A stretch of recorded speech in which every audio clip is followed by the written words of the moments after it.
place in spring, isn't it? Yes, sir. And Must I really lose a paid subordinate as yourself? You must. I'll find you a new situation, Jane. I shall be ready to leave when the order to march comes. I have a strange feeling with regard to you.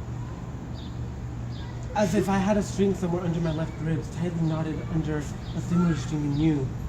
And if you were to leave me, I'm afraid that cord of communion would snap. And then I have a notion I'd take to bleeding inwardly. As for you, you'd forget me. How? I've lived a full life here. I've not been trampled on. I've not been petrified. I've not been excluded from every glimpse of what is bright. I've known you, Mr. Rochester, and it strikes me with anguish to talk to you.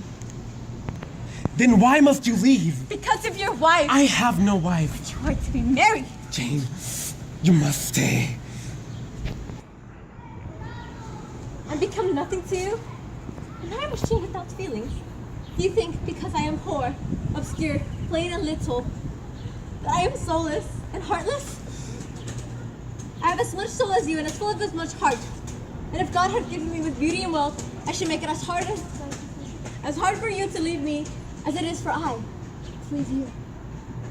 I'm not speaking to you through mortal flesh.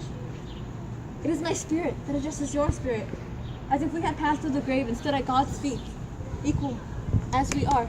As we are. I am a free human being with an independent will, which I now exert to leave you.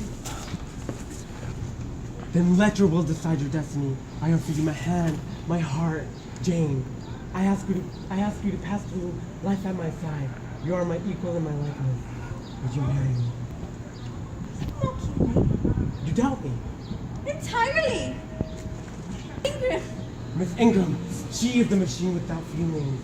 Obscure, plain, and little as you are, please accept me as your husband. I must have you for my own. Yes. Can I make her cry now? no. Wait, it says... I swear it. You love me? I do. Then, sir, I will marry you.